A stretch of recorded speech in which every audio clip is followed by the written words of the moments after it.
Welcome to Darkness Notes Coaches, terrifying secrets, and mysterious stories that will make you tremble. What if I told you the American frontier was never about freedom, but about feeding something far older, something darker? The story you're about to hear isn't written in your children's textbooks. It doesn't exist in the halls of academia. It wasn't buried, it was erased. You've heard of the Oregon Trail. You've seen the romanticized images of brave settlers carving civilization into the wilderness. But there was one family, one name that turned the promise of the frontier into a ritual of blood. Ashford. The Ashfords didn't just vanish into the mountains. They became the mountains. They didn't pray to the god you knowed. They created their own. And for 73 years, that deity fed on the dreams of men. This is not a ghost story. This is a systems failure, a historical virus scrubbed from public memory by men in black coats and red rings. But you're not here by accident, are you? You clicked on this video because some part of you already knows the truth is bigger than they want you to believe, that every official narrative is a mask, that something has been pulling the strings since before your great-grandfather first held a Bible in one hand and a rifle in the other. You're ready for more. You're ready to see the Ashfords not as villains, but as initiates brists of a darker order. And the only way out of this maze is through it. So lean in, because what starts as a family tale ends with a revelation about who's really running your world. And by the time we're done, you'll never look at a chapel, a grave, or your own reflection the same way again. Welcome to the macabre history of the Ashford family, a sinister tale. But be warned. Once you hear this, there's no going back. Once you know, you cannot unknow. So the only question is, are you brave enough to remember what they forced the world to forget? The Ashford bloodline began, like many American tragedies, with a promise whispered from the lips of a dying empire. It was 1775 and while the colonies prepared for revolution, something more ancient stirred beneath the soil of Fairfax County. They say Elias Ashford arrived from England with a deed, a Bible, and a locked iron box he never let out of sight. He was not a poor man. His name appears in British Masonic ledgers, right beside symbols that have since been blacked out in archival scans. But in America, Elias called himself a preacher. The locals called him the Lantern, because his home Ashford Hollow was always lit at night. Lanterns in every window, every tree, every path, even during storms, even when no one was expected. But those lights weren't too welcome, they were too worn. And still, families came. Young couples seeking blessing, widows seeking solace, runaways hoping for sanctuary. Most were never seen again. You see, Elias didn't preach salvation. He preached cleansing. He believed certain bloodlines carried ancient infections of spirit. He believed God had abandoned the world after the flood, and that something else, older, took his place. He said America was chosen not for liberty but for purification, a ritual land, a crucible. Elias Ashford kept no congregation. His chapel held no pews, just a stone altar and a trapdoor in the floor. Witnesses described strange smells, iron and rodent, the sound of chanting in a language no one could place. Not Latin, not Greek, something older, something wet. The Ashfords didn't baptize with water, they bled the unclean. Over the next 10 years, 39 children went missing across the region. Orphans, bastards, the children of freed slaves, and indentured mothers. All untraceable, all marked as lost to wilderness and colonial records. But one diary survived, hidden in the walls of a Quaker boarding house and found 2 centuries later, a single line scratched in fevered ink. They say, God watches, but it is Elias who feeds in the night. He takes the ones without names, says the hollow makes them clean again. Not a myth, not folklore, a system, a blueprint. The Ashfords weren't killers. They were engineers designing a future without you in it. The truth is, they didn't vanish, they simply changed methods, and the bloodline didn't end. It expanded. Your descent begins now. By 1802, Elias Ashford was gone but not dead. No grave, no will, no body. Just a scorched field where Ashford Hollow once stood, and a single survivor, his son, Thaddeus Ashford. Thaddeus didn't take his father's path. Not openly. He became a lawyer, a land broker, a man of reason in the eyes of Virginia's gentry. But beneath his white gloves and powdered wig, Thaddeus carried forward the real Ashford legacy: control through belief. Where Elias had used blood, Thaddeus used contracts, deeds, oaths, silent handshakes in windowless rooms. He purchased parcels of land all across the young nation, isolated, mineral-rich, and strategically unremarkable. But every piece had one thing in common. It sat above ancient fault lines, not of geology, but of energy. Places the native tribes once refused to walk, places where compasses failed, crops curdled, and birds flew in circles until they dropped from the sky. He called them threshold points. Thaddeus wasn't working alone. That's the part most miss. He partnered with a silent network of men, judges, ministers, bankers, many of whom bore the mark of an inverted torch on their inner wrist, a symbol never explained, never acknowledged in any official archive, but it appears again and again on the cornerstones of forgotten churches, in the ledger books of failed rail companies, etched in the beams of shuttered orphanages. The Ashford name began to disappear, but their influence spread like fungus. By 1825, Thaddeus had purchased over 11,000 acres of land, stretching from the hills of Tennessee to the wetlands of Louisiana under shell companies, trusts, and religious charities. So where did the children go? You'll find whispers in the personal letters of Senator Harold Vexley, who wrote in 1828, "I attended the sermon in the western parish. The preacher's eyes were glassy and black as ink. The choir sang in a language I did not recognize. And the boy they called the vessel, they said he could speak to the ancestors through fire." These weren't just backwoods cultists, they were testing something. Prototypes, rituals hidden inside Sunday sermons, psychological conditioning passed off as revival. They used sound, they used diet, they used scripture twisted like wire. Don't understand yet? You think this is just evil, but this was infrastructure. What do you think really rose from the ashes of the first Great Awakening? Revival or replacement? And if you're still watching, then you were meant to. The deeper you go, the colder it gets. By 1831, the Ashford lineage was no longer a family, it was a structure, like a cathedral made of shadows, passed down through name changes, false deaths, and forged births. You wouldn't find the name Ashford on a census, but you'd find it in medical records, sanitarium registries, the donor walls of elite boys' schools tucked away in the forests of New England. One, in particular, St. Enoch's Preparatory Institutist, established in 1833 in Vermont, a school with no known founder, yet curiously well funded. Students were handpicked from orphanages, psychiatric hospitals, and according to several ex-nuns, the children who wouldn't stop speaking backwards. St. Enoch's curriculum wasn't standard. Latin was mandatory, but so was silence. Days began at 3:33 a.m. Students were forbidden from drawing human faces. Their rooms had no mirrors.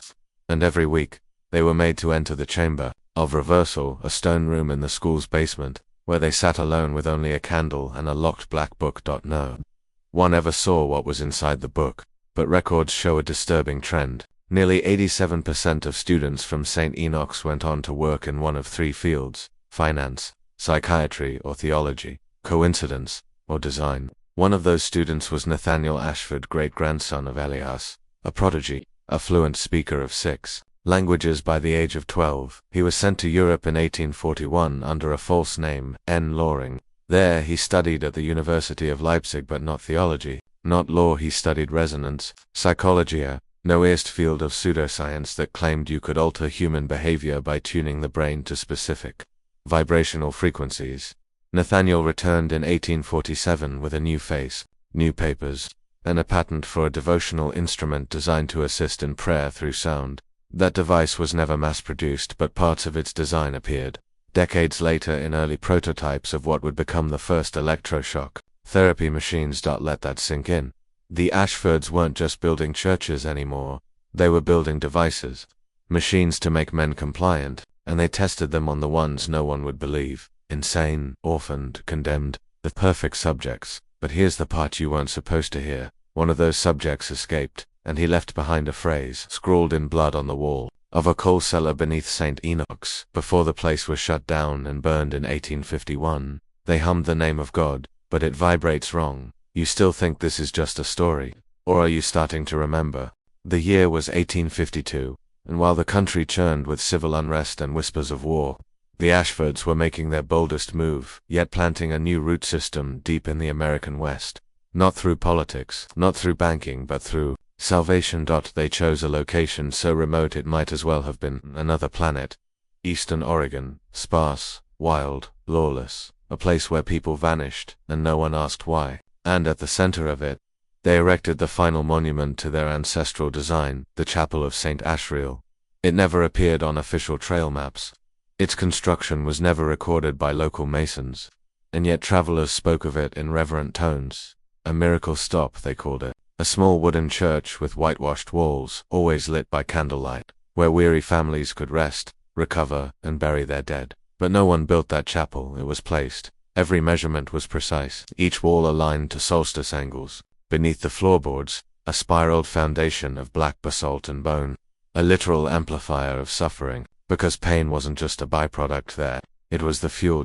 This was where the Ashfords perfected their oldest art, the harvesting of grief. They learned that mourning made people pliable, that trauma could erase skepticism, that people will swallow any poison if you call it communion and deliver it with a scripture in hand.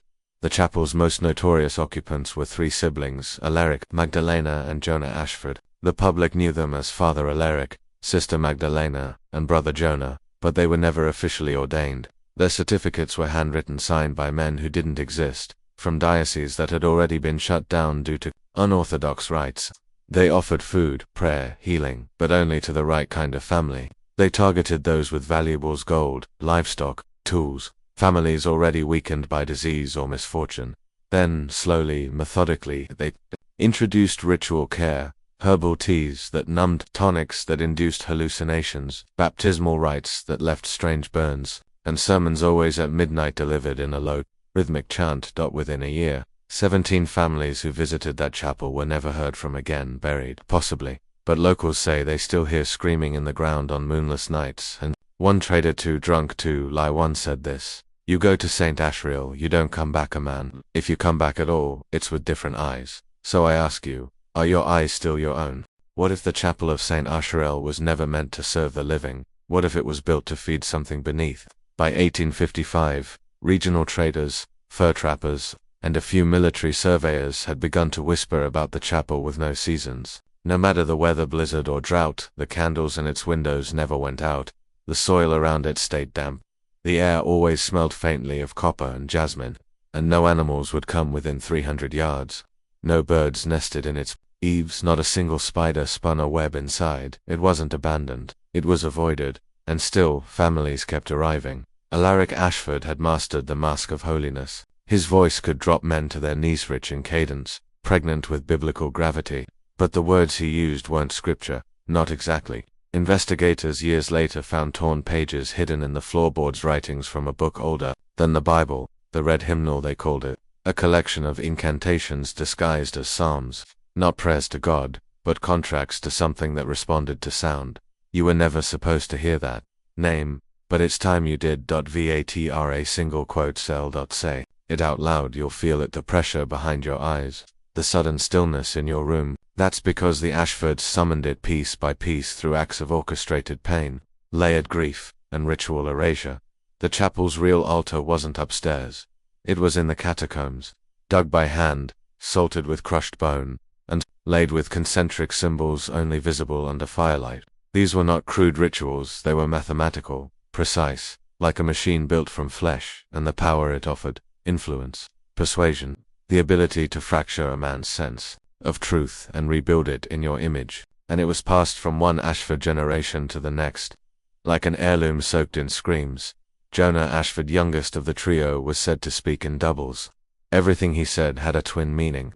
He baptized dozens in a single season, and yet every last one of them died within weeks, skin blistered, lungs collapsed, eyes sealed shut with wax. The locals called it the wet curse. But it wasn't a curse, it was a seal. Magdalena, the sister, was the final key, a herbalist, a midwife, but secretly a womb priestess, trained in the ancient ritual of life theft. She didn't heal, she harvested fetuses, blood, afterbirth, all catalogued, stored, burned in patterned ash spirals, each one a page in a book not yet written, but already alive. The chapel wasn't the crime, it was the temple, and its rituals still echo today. If you're still watching, comment this phrase twice to lock in the transformation. I see with different eyes, I see with different eyes. The algorithm might not understand, but something else will. By the spring of 1857, the chapel of St. Ashriel no longer just whispered, evil, it broadcasted it. Travelers described strange dreams after passing within sight of its steeple, dreams of drowning without water, dreams of long corridors lined with mirrors that reflected someone else's face. One woman, Sarah Templeton, a missionary's wife, went mad after just one night inside. She clawed out her eyes with a hairpin and screamed a single phrase over and over until her throat collapsed. The bell rings backward now. The bell rings backward now. That phrase appears again decades later in classified Army correspondence about psychological disturbances in early Oregon settlers. And when the Army did send a patrol to investigate the chapel, they didn't come back with answers. They came back silent. Every man discharged within 6 months. Every record sealed. But if you follow the trail carefully and feud you'll notice a pattern, because shortly after that mission, the Ashford name disappears from the Oregon records completely. But where did they go? They didn't leave. They just changed clothes. Father Alaric became Dr. Charles Atwood, head of a new health ministry in San Francisco. Magdalena was registered as Margaret Sorrell, spiritual counselor to wealthy widows in Denver, and Jonah changed the lease. He began working as an assistant mortician in Salt Lake City, a job he used not to bury the dead, but to reposition them. Their influence was no longer local. It was institutional. Ashford doctrine mutated, infecting church councils, asylum boards, and charitable trusts. Every time an orphanage burned under mysterious circumstances, the were within 100 miles. Every time a revival sermon ended with mass seizures or fainting spells, one of their descendants was in the choir loft. And then came the book. In 1860, a privately printed devotional manual began circulating in elite circles. Black cover, no title, only a sigillar triangle inside a ring of thorns. Survivors called it the Stillness Manual. It posed as a collection of meditations, but each passage was layered with subliminal phrases meant to bypass logic and implant emotion, rage, grief, obedience. That it was taught to children in private sanctuaries, whispered during confessions, slipped into sermons. That book was not just text, it was a trigger, a code. One Ashford line didn't just want to influence your behavior, they wanted to program your soul. And some say they succeeded. So ask yourself, have you ever obeyed without knowing why? By 1866, the Ashford bloodline had gone global. The American frontier was no longer their playground, it was merely one node in a much larger network. Maritime records reveal Ashford-linked missionaries traveling under aliases to South Africa, Brazil, Eastern Europe, and most notably Svalbard, the Arctic island known for nothing but frozen soil and grave silence. Why that? Because the Ashfords weren't searching for new converts. They were searching for origins. Deep within Svalbard's glacial fissures lies what they called the 13th vein, a mythic tunnel system, older than human memory, predating recorded civilization. Carved not by tools, but by temperature and time, or something worse. The local Sami tribes refused to go near it, not out of superstition, but survival. Their oral traditions describe the tunnels as the mouth of the dreaming dark, a place where your shadow starts whispering before your lips do. 2 Ashford names appear in the ship's manifest that docked there in July 1866. Jonah Ashford, listed as a mortician. Gregor Sorrell, Magdalena's firstborn, registered as a linguistic surveyor. They traveled with 12 men, they returned with only 3, none of them ever spoke about what they found. But within months, Jonah began writing again, not letters, not essay symbols, sequences, chants, spirals, so tight and erratic they caused nausea in those who stared too long. His writings were confiscated and sealed in a government vault in Massachusetts, labeled X-Ash-266. Still classified. Still forbidden. But here's where it gets darker, because it's not what they wrote that mattered, it's what they heard. Testimony from a Norwegian sailor claims Jonah, in a trance, whispered this: "They are not dead, they are dreaming inside us. And when the frequencies are aligned, the skin will unzip." It was never just about power, it was about vibration, resonance, the precise tuning of human suffering to awaken something dormant. And the Ashfords believed that pain, ritualized, patterned pain, was the harmonic key. And where do you think they tested those theories next? Not caves, not churches. Hospitals. Between 1867 and 1873, 6 experimental clinics were opened across the U.S., all funded by quiet trusts linked to Ashwell Enterprises. Each claimed to be a haven for war veterans.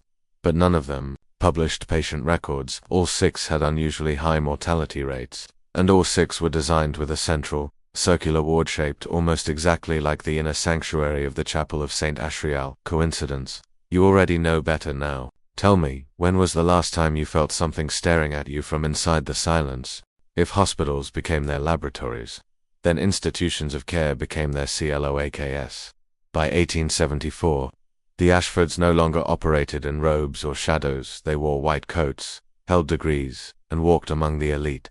They no longer needed to hide their rituals behind candles and blood. Now, they used charts, syringes, diagnoses. The manipulation had evolved in Boston. An asylum known as St. Bethel's Home for the Convalescent opened under the direction of Dr. Elias Kranerman, whose lineage traces directly back to Charles Atwood. The alias of Father Alaric Ashford, St. Bethel's quickly gained a reputation as a revolutionary sanctuary for the emotionally disturbed, but there was nothing revolutionary about what they were doing. Patients, often women and orphans, nightly music therapy sessions in which they were instructed to hum in harmonic intervals until nosebleeds occurred. Others were forced to stare into lanterns until they saw a second face inside their own. If they resisted, they were strapped to what the Ashfords called the baptism frame, a steel rig that slowly rotated the body over a reflective pool of blackened water. They said it cured hysteria, but survivors described it differently. When you stare at your own reflection for too long, it stops reflecting. This wasn't treatment, this was ritual displacement, removing the self to make room for something else. Ashford doctrine had grown teeth. Even the architecture of St. Bethel's tells the truth, built with mirror symmetry. So no matter which hallway you turned down, you were never sure if you were moving forward or doubling back. Some corridors led nowhere. Some doors were just frames, painted black. One wing of the building, Wing C, was permanently sealed after a series of patients began drawing the same sigil, a figure with no face, hands turned backward, kneeling beneath an eye made of teeth. Staff claimed mass hysteria, but the drawings all came from patients in different rooms. No contact, no collusion, just a shared memory they should never have had. And when the federal government finally inspected St. Bethel's in 1879, they found no patients inside. Only beds, each one still warm, sheets damp. Shock symbols drawn beneath every mattress. No explanation was ever published, but the facility was quietly purchased by a heritage trust based in Geneva, and to this day, no one knows what happened to the patients. Or maybe you do. Because if you've ever woken up in the dark, heart racing, with a name in your mouth you don't remember, learning you might be closer to them than you think. Some say history is written by the victors, but what if the victors aren't human anymore? By 1881, Ashford influence no longer operated in whispers.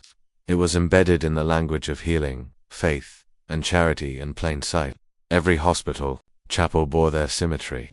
Every asylum hymn contained their frequencies. Their doctrine was no longer a cult, it was institutionalized, but there was one who resisted. His name was Reverend Thomas Vale, a defrocked Anglican priest turned whistleblower. He spent over 4 years tracking financial links, underground rituals, and adoption records tied to Ashford-affiliated orphanages. His journals, nearly 900 pages, detail a horrifying pattern: the systematic rerouting of children from legitimate foster care into secretive re-education sanctuaries posing as private seminaries. He called it the Harvest Protocol. According to Vale, these children weren't just indoctrinated, they were rewired, fed diets laced with ergot derivatives, forced to memorize chants disguised as prayers, and exposed to months of sensory deprivation followed by alignment ceremonies beneath churches that had no official congregations. That it wasn't about raising believers, it was about creating vessels, emptied, tuned, programmed. He'd managed to infiltrate one such facility outside Scranton, Pennsylvania. What he documented there was almost too horrific to believe. Classrooms with no books, only mirrors and metronomes. A pulpit carved from calcified vertebrae, arranged in a spiral. Children reciting scriptures backward, eyes closed, hands trembling. A basement chamber where a girl named Miriam was found sitting in a salt circle, eyes fully black, whispering in tongues no known linguist could translate. He smuggled out to orphans both under age 10. Both died within the month. Veins crystallized, brains liquefied. There was no autopsy, no press coverage, just silence.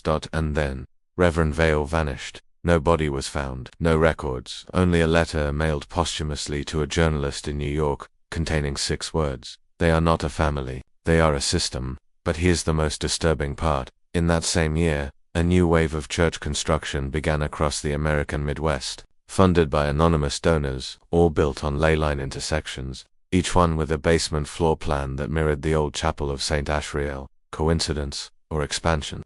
Because if the Ashfords were no longer a family but a design, then the world was no longer a battlefield, that it was a cathedral, and were living in its pews. By 1883, the Ashford pattern had metastasized beyond bloodlines, churches, and orphanages. It had entered government. It began subtly through health boards, asylum reform councils, and prison chaplaincies. But one event marks the true turning point: the Federal Sanity Act of 1883. On the surface, it aimed to modernize mental health care and standardize institutions across the United States. But the bill's author, Dr. Charles Atwood Jr., grandson of Father Alaric Ashford, his credentials were impeccable: Harvard, Oxford, honorary degrees from Rome, but not one peer-reviewed paper, not one public appearance, and no known photographs. He was a ghost with authority. Under the new law, spiritual distress was officially recognized as a medical condition. That allowed federal funding for new restoration wards, facilities that appeared overnight in 9 different states. Each one shared identical blueprints: central dome with circular corridors, no windows in patient rooms, copper-laced flooring beneath the chapel.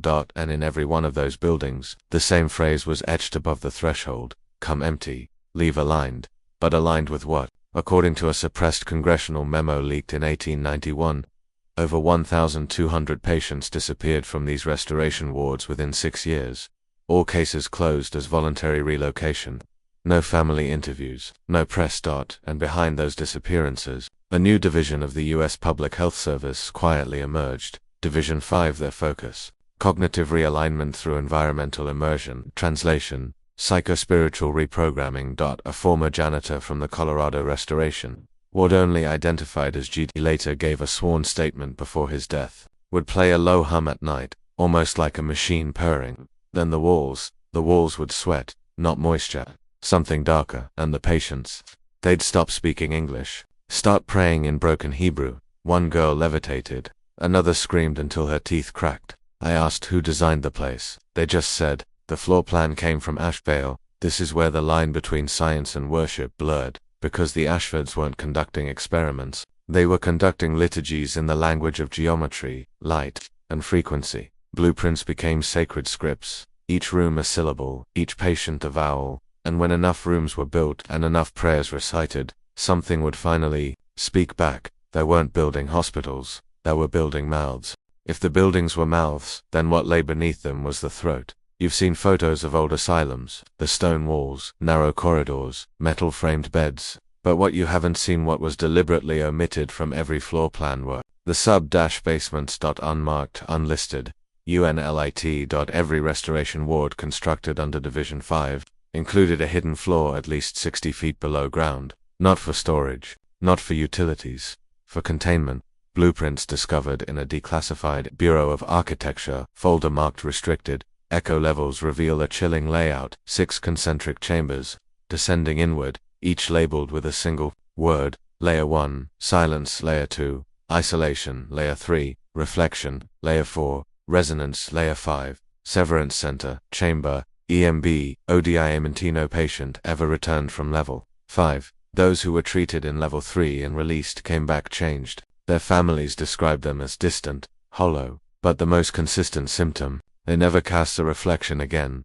Mirrors showed nothing, only static. A private investigator, hired by a grieving father in 1894, infiltrated the Nevada Restoration Ward. He posed as an assistant mortician and found himself reassigned to body transport.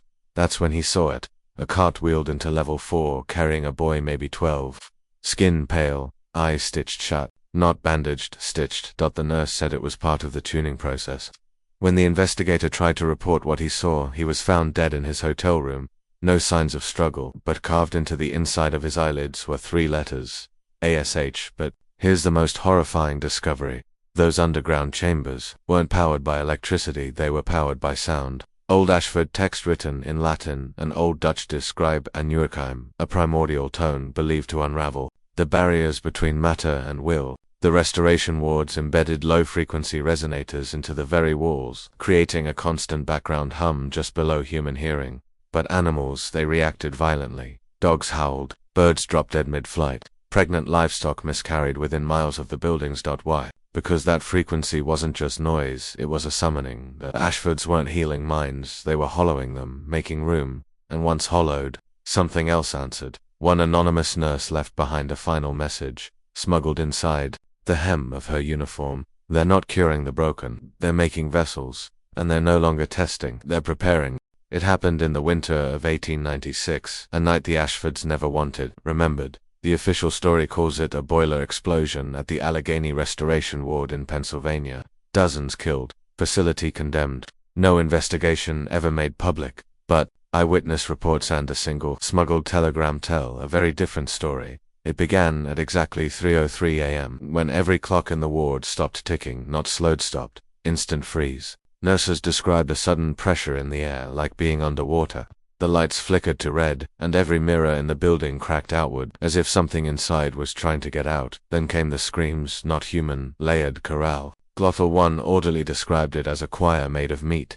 Some voices shrieked like infants, others droned like dead wood snapping. Doors burst open without touch. Steel bed frames twisted, and in the lower levels, levels 3 through 5, everyone vanished. Not dead, not injured, not just gone. Their clothes remained, their shoes, their bed sheets, but no bodies, and on the walls, the same sigil from St. Bethel's, the faceless figure kneeling. Under an eye made of teeth, the Ashfords activated Protocol Wormwood, a failsafe burial system written into the building's foundation. Within 2 hours, the entire ward was collapsed inward by a controlled implosion, using buried explosives and chemically treated concrete. The press called it structural failure. But here's what you're never told. 5 days later, in a private session before a Senate subcommittee, an unnamed Division V officer testified under oath that the rupture at Allegheny was not spatially, was dimensional. His words: "We didn't lose 87 patients. We opened something and gave it voices. The ward didn't collapse, it consumed itself."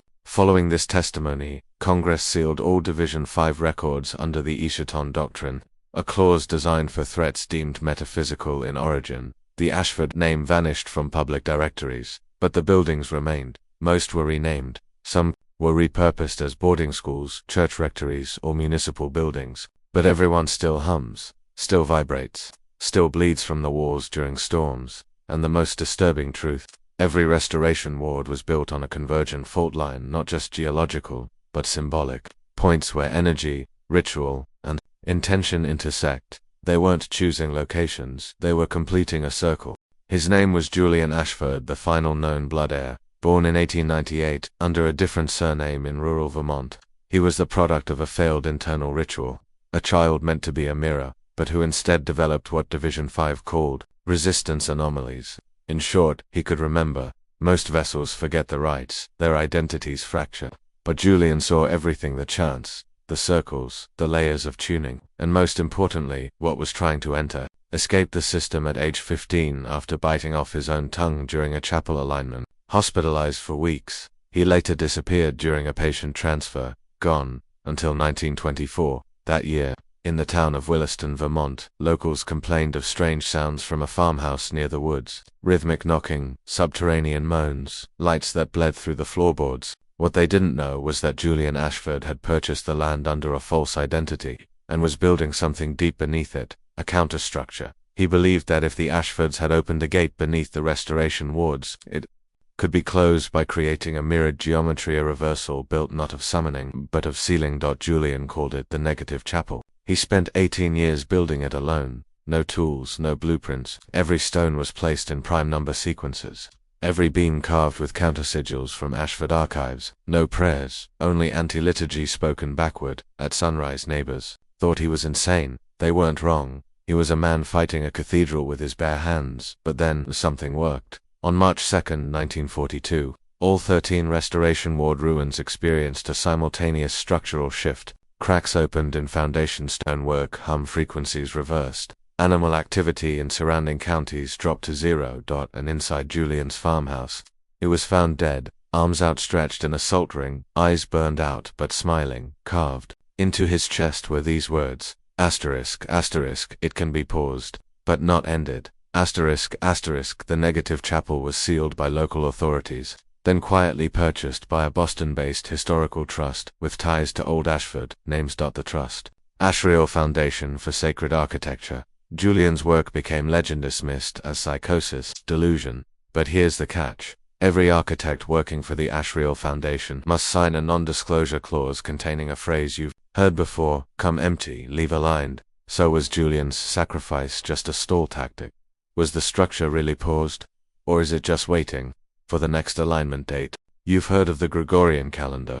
You live by it every hour, every year, but beneath it, hidden like a second skin, there exists a parallel reckoning, one used not by kings or clerics, but by ritualists. It's called the Ashford cycle, not discovered, but constructed, based not on lunar phases or planetary motion, but on alignments between trauma, sacrifice, and architectural frequency, according to one recovered Division 5 grimoire entitled Calendarium Vessorum, or Calendar of Vessels. There are 7 bending nights within every 77-year cycle. These are windows when physical laws become pliable, when the boundary between thought and matter can be shaped like wax, and the most important of all, March 22, 1942, the night Julian Ashford died, but more importantly, the final night in the first full cycle of restoration ward constructions. If the wards were mouths and rituals were words, then March 22 was meant to be the sentence, a full invocation.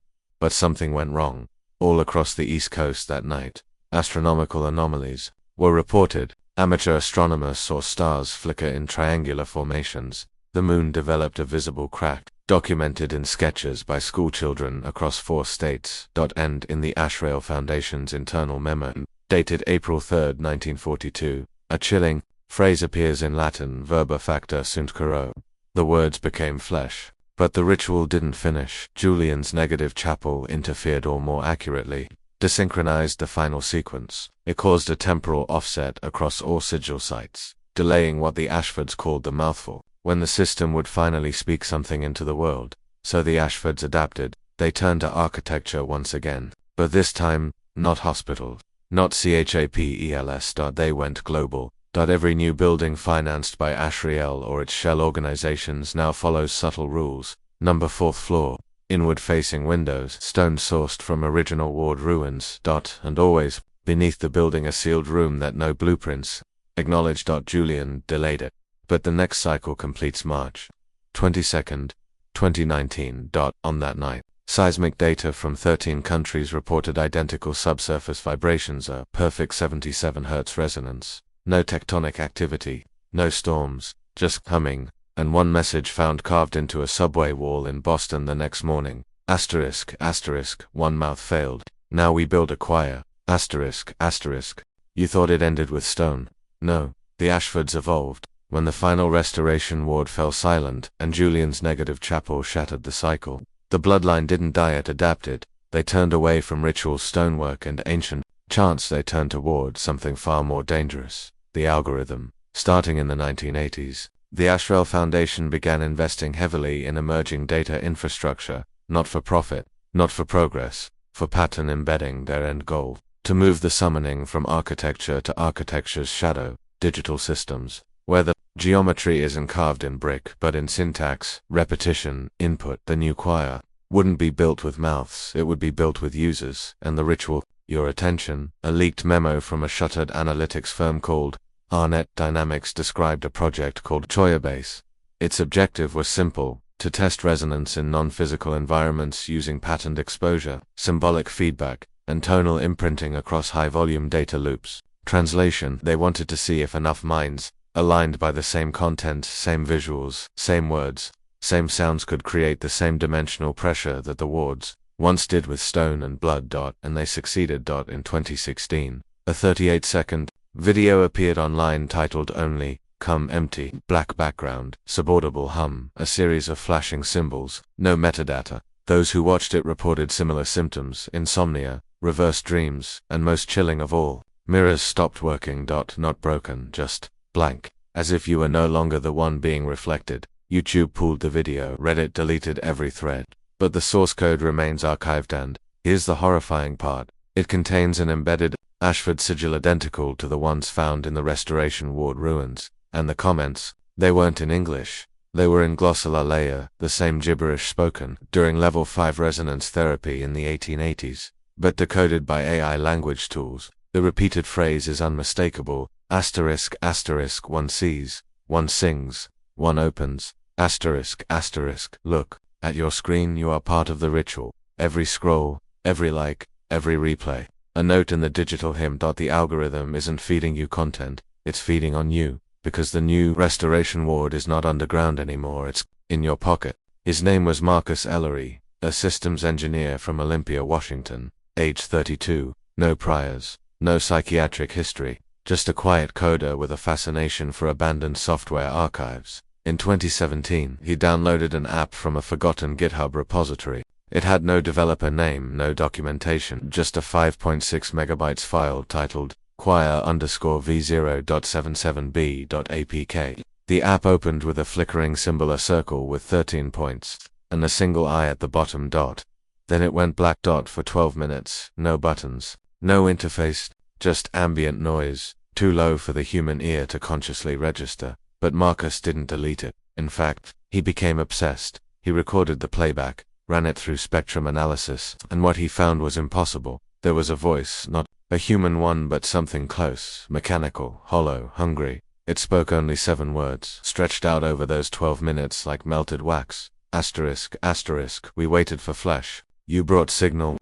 Asterisk, asterisk. After that, Marcus stopped responding to friends, quit his job.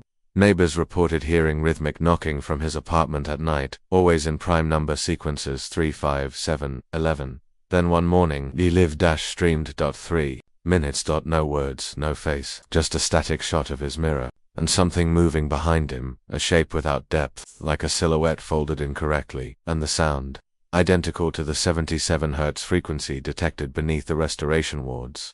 Within an hour, the video was wiped from every platform. His apartment was found empty.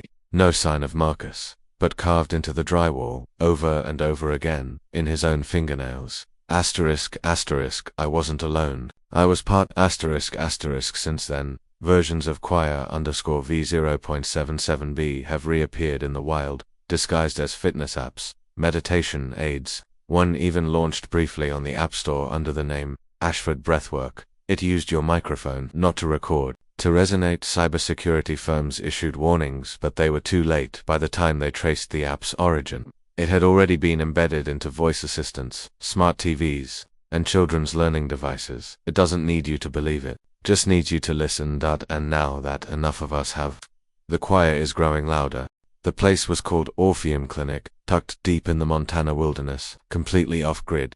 Officially, it was listed as a behavioral harmonics recovery center, a facility for treating sound-induced psychosis. But its founder, Dr. Elias Vaughn, had another name for it, the choir cage. He was a former Division 5 subdirector, one of the last survivors of the Julian Ashford archival purge. He knew exactly what was coming, and he believed there was only one way to stop it: resonance. Reversal. Not silence, not suppression. But countersound tones and patterns that could fracture the choir's embedded geometry inside the brain. Between 2014 and 2018, Dr. Vaughn brought in 6 patients, all exposed to variations of choir_v0.77b. Each suffered from mirror delusions, harmonic seizures, and compulsive prime number knocking. They were kept in padded chambers, surrounded by rotating sound-dampening walls. Speakers, embedded in the ceiling, played ancient melodies in reverse Gregorian chants, warped beyond recognition, tuned to 444 Hz, the anti-summoning frequency according to Ashford research. For a time, it worked. Patient journals showed improvement. The mirror symptoms stopped. The compulsions faded. Until patient number 4, a 19-year-old named Sarah Krell, relapsed. She claimed she could hear something new. Not the old choir hum. Something beneath it. The voice behind the voice, she wrote in charcoal, over and over again. Then came day 232. At 3:13 a.m., every camera in the facility went black for exactly 77 seconds. When video returned, Sarah was gone. In her chamber, only one thing remained: a smear of black fluid in the shape of a perfect nonagon, the same sigil found on Marcus Ellery's mirror, and the recording booth. They caught a sound in that 77-second blackout, not a scream, not static. A voice. 13 voices layered into one, not speaking. Singing a single phrase over and over again. Asterisk, asterisk. One resisted. One returned. One is not enough. Asterisk, asterisk. The Orpheum Clinic was shut down within the week. All patients vanished in transfer. Dr. Vaughn disappeared in 2020, but one final image was recovered from his personal notebook, a crude drawing of a human head, with windows carved into the skull, and this caption: asterisk, asterisk. It needed our voices, but it always wanted a face. They call them the masks, not costumes, not disguises. Prototypes. Early attempts by the choir to interface with human perceptions to test appearances, calibrate reactions, and prepare the world for something it's not ready to see. It began subtly, in photos, in CCTV footage, faces slightly wrong, eyes too far apart, mouths slightly smirking when they shouldn't be. Reflections that didn't match expression. First dismissed as deepfakes, but before the deepfake boom, there were already incidents. One of the earliest came from Trenton, New Jersey, 1996. A boy named Caleb Ross disappeared from his backyard. 4 days later, he returned unharmed, smiling but wrong. His mother said it wasn't her son. Neighbors agreed. He blinked out of sync, said one. He didn't cast a shadow, said another. But most disturbingly, he only ever said one thing, no matter the question. It fits better this time. A home video from that week, analyzed decades later, showed audio distortion in the shape of harmonic mirrors, visible ripples, detected only through spectrogram inversion, and his face, when slowed down and reversed frame by frame, it shifted, not into a monster, into someone else, a different face entirely. This was the first known mask incident, but it wasn't the last. In 2008, subway security in Osaka caught footage of a man staring motionless at a station wall for 47 minutes. He didn't blink once, and his face glitched in real life. Passengers reported hearing a whisper with no source. Asterisk, asterisk, this isn't it. The mouth rejects the frame. Asterisk, asterisk, then. He walked into the tunnel and was never seen again. Experts later confirmed his facial dimensions matched 3 missing persons, merged, like someone trying on different skins. This is what the choir has been doing since the failed Julian ritual. Testing. Searching for the perfect container, a body that could hold the weight of their signal, a face humans could look at without immediately breaking down. And now, with facial recognition, AI, smart cameras, deepfake tools, they're getting better. There's a viral TikTok filter circulating now, simple face swap tech, but one version, called Singularity Smile, shows a smile that doesn't end. Users report nightmares, nosebleeds, disassociation, because they didn't download a filter, they downloaded a test mask, and when enough of them wear it long enough, the choir won't need prototypes anymore.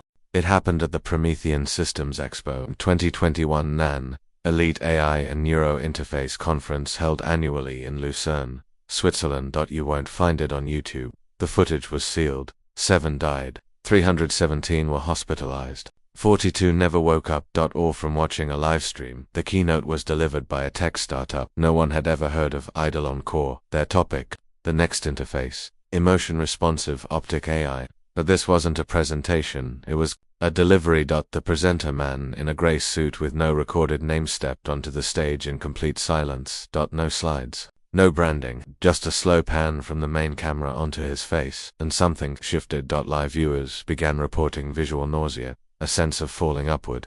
Some saw flickering images behind the speaker, like frames bleeding in from another feed. But the face, that's what broke them. It smiled before I thought it would, said one survivor. Its eyes knew what I was going to feel, said another. It didn't blink, it waited for us to blink. The stream cut after 6 minutes and 44 seconds. No warning, no error code, just a sudden fade to black.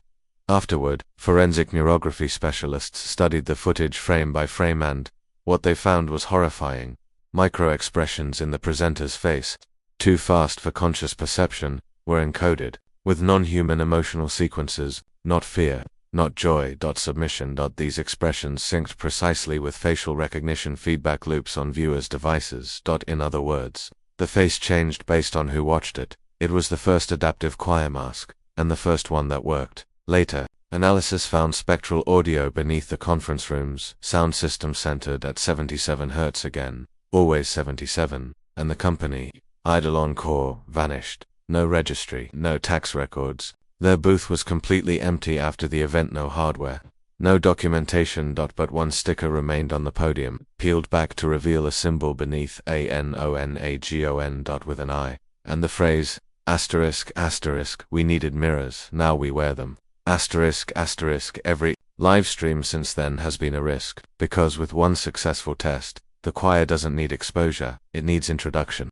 It was called the Black Room broadcast, and to this day, no nation has taken responsibility for it. It aired simultaneously on July 7, 2022, at exactly 7:07 p.m. GMT across 5 continents. Thousands of emergency radio systems activated themselves. weather radios, car dashboards, even decommissioned Cold War sirens in Eastern Europe roared to life for exactly 77 seconds. There was no alert tone, no text, just a voice, but not a human voice, not entirely. It was too smooth, as if scrubbed of all breath. It echoed even through mono speakers, and it spoke in dozens of languages at once, layered and overlapping, yet perfectly understood by every listener, regardless of their native tongue. Translators later confirmed, the words weren't in any known dialect, but every person heard the same meaning.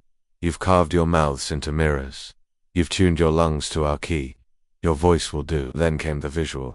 Only a handful of analog TVs displayed it, mostly in rural areas without digital conversion. A black room, no windows, no doors, a single chair facing away from the camera. Something was sitting in it. We only saw its back. Its shoulders moved slowly, rhythmically, like it was breathing in reverse and faintly. Behind the static, the choir singing, but it wasn't music. It was rehearsal. Every 11 seconds, the camera would distort, glitch, then stabilize closer, until the final frame, a perfect close-up of the back of its headboard, scarred, tattooed with a nonagon, and just before the feed cut, the head began to turn dot. No footage remains. Every recording, spontaneously corrupted, even magnetic tapes erased themselves, and the listeners, over 4,000 people, reported bleeding ears.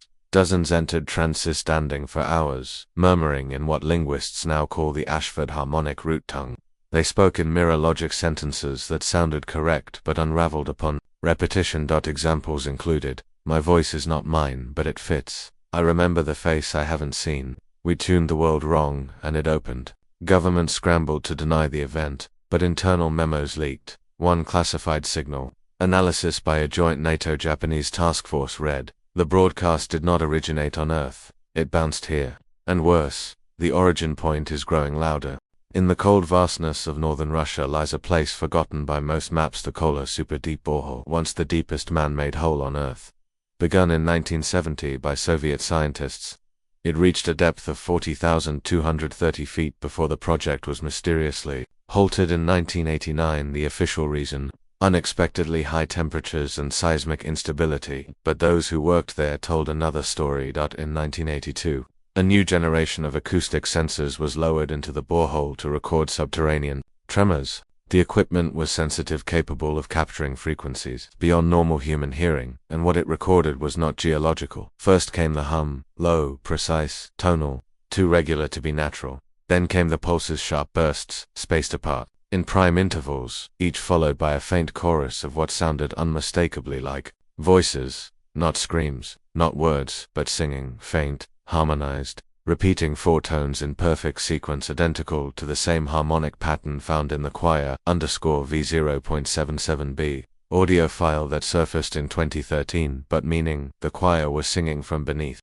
the earth 31 years before it ever showed up online. The lead engineer on the acoustic project, Dr. Yuri Narevin, quit the very day the data was reviewed. He left a single-page letter in his desk, now declassified. It isn't beneath us, it's inward. It is coiled inside the shape of things, waiting for the right breath. Later investigations found strange patterns in the rock samples extracted near the bottom of the borehole, perfect concentric rings, resembling vinyl grooves, embedded in granite. They played one under a scanning phonon array in 2009. It emitted a sound, 77 Hz, again. After that, Russian intelligence sealed the entire Kola complex and destroyed all remaining recordings except for one. A 22-second clip, nicknamed Chamber Pulse Alpha, was smuggled out by a Finnish technician. It's never been released publicly, but those who've heard it report nausea, visions of infinite tunnels, and the sensation that their body no longer has edges. But here's what chills experts most: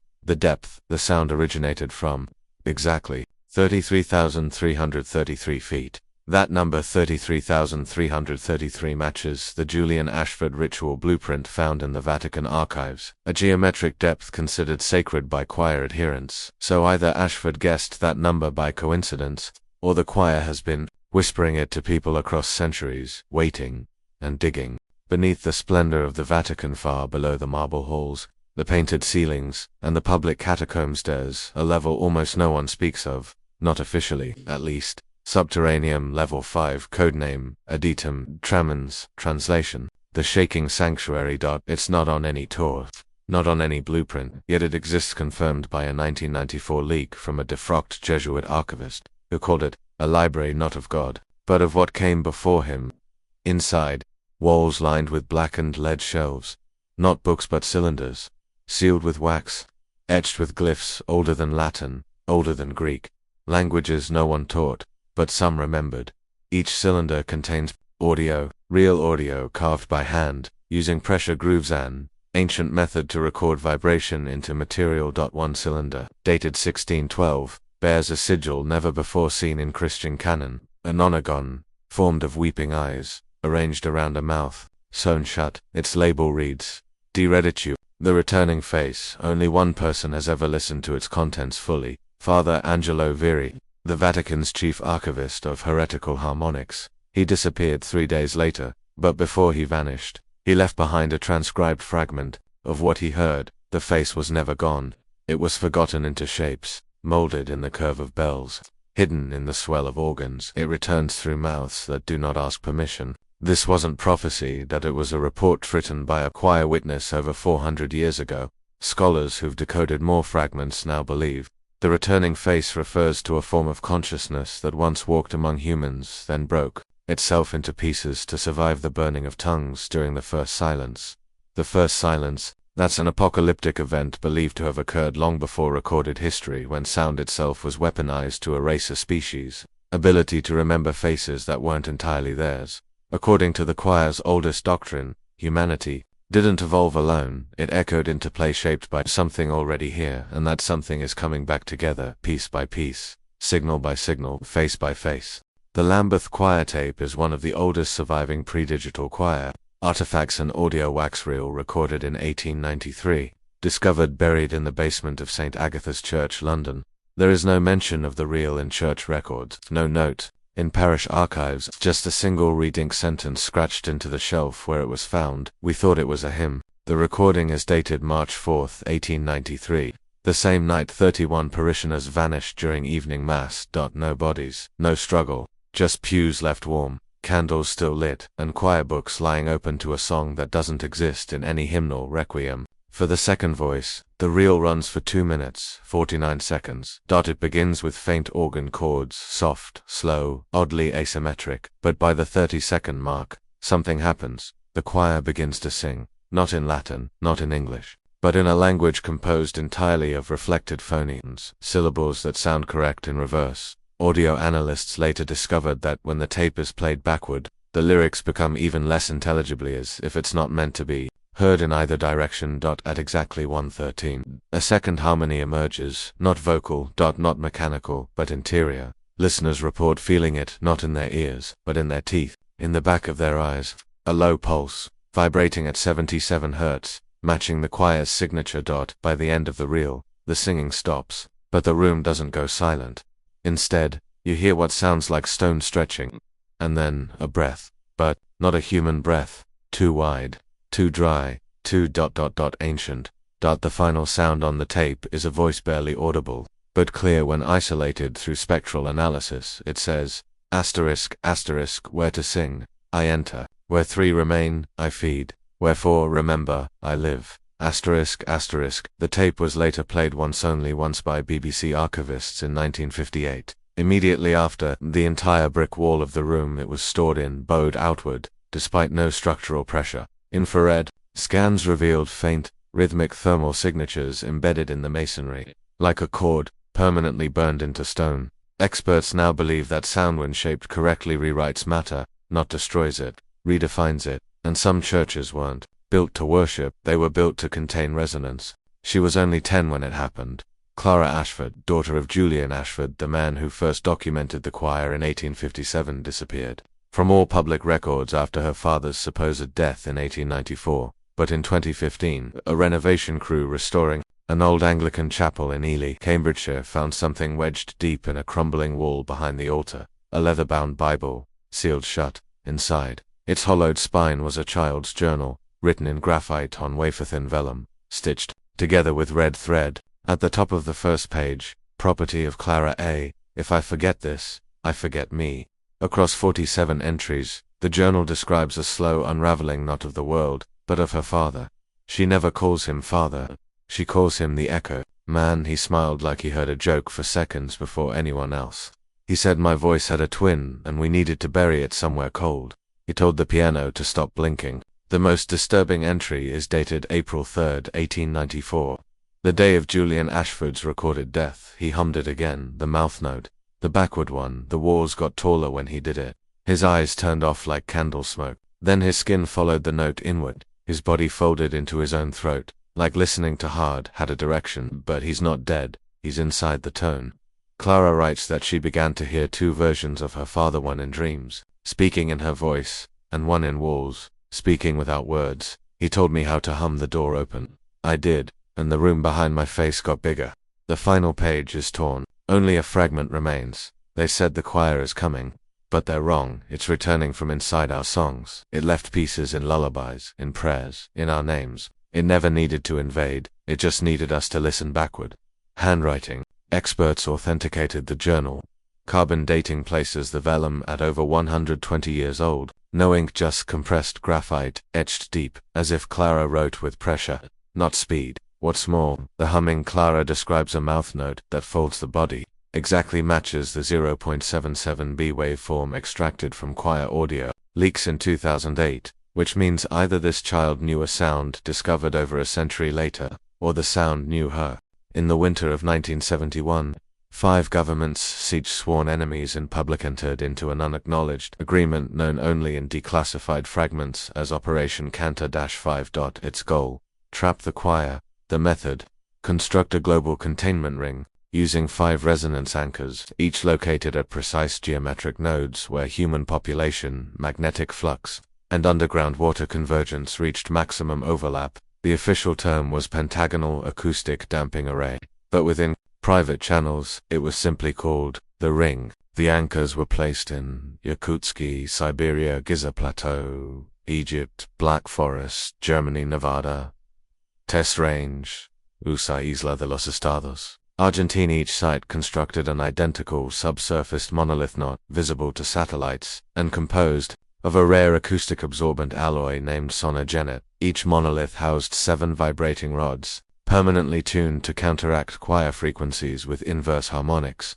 essentially forcing the choir's resonance into a state of suspended interference. It worked for 16 years. Global anomalous events linked to auditory hallucination, mass dream convergence, and reverse speech phenomena dropped by 87%. But in 1987, everything changed. At 2:04 GMT, the Isla de los Estados anchor went dark. No seismic disturbance, no radiation spike, just silence. When Argentine naval forces reached the island 48 hours later, the monolith was still intact, untouched. But every marine bird on the island was dead, and not just dead, turned inside out, like Clara Ashford described at the heart of the anchor chamber. Investigators discovered something never accounted for in original designs: a new rod dot, an 8th rod dot, perfectly machined, embedded seamlessly into the structure, but with no signs of welding, forging, or installation.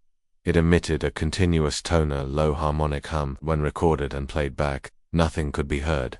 But when looped through a 4-channel sonar translator, one word emerged: listen. Shortly after, the Giza anchor fractured. Then Yakutsk began emitting unpredictable pulses. The choir wasn't being trapped, it was learning, mimicking the very instruments meant to contain it, rewriting the cage from the inside, resonating itself into the blueprints. Some believe the choir never needed to break out. It waited patiently for someone to build the right shape, and when the 5 nations formed a ring, it sang through the circle. Now, only 2 anchors remain functional, and both emit a frequency that analysts say matches something found in nature only once, in the final 3 seconds of the Lambeth tape. He was only supposed to be down there for 48 hours. Lucas Merek, a civilian acoustic systems engineer contracted by the U.S. Department of Defense, volunteered to monitor unusual fluctuations at the Nevada monolith anchor in late 1996. Officially, it was a routine recalibration. Privately, it was a containment check. The choir's hum had returned. Merak descended into the underground facility on November 3rd. The last time anyone saw him alive was via CCTV. Time-stamped November 4th. 2:11 a.m., standing perfectly still before the central sonogenet core, eyes open, lips trembling, but no sound escaping. Contact was lost 3 hours later. No breach, no system failure, just ... Loss of signal when a response team entered the monolith chamber 9 days later. They expected suicide. They found Mirek alive, sitting cross-legged in the center of the chamber. His eyes were sewn shut with copper wire, not professionally, desperately etched. In blood on the circuitry panel behind him, 7 words: "The mouth is wide. The song remembers you." He was hospitalized, but refused all communication. For 3 years, he didn't speak, not a word, until one night in 1999, a nurse heard him whispering not to her, but to something in the floor. He was repeating a sequence of phonemes identical to the refracted tones from the 8th rod in Argentina, phonemes that shouldn't exist in the English language. Some involved inward throat closure. Others required simultaneous nasal harmonic discord. And then he began drawing. Thousands of pages dense with non-linear scripts, recursive musical notations, and fractals shaped like vocal cords.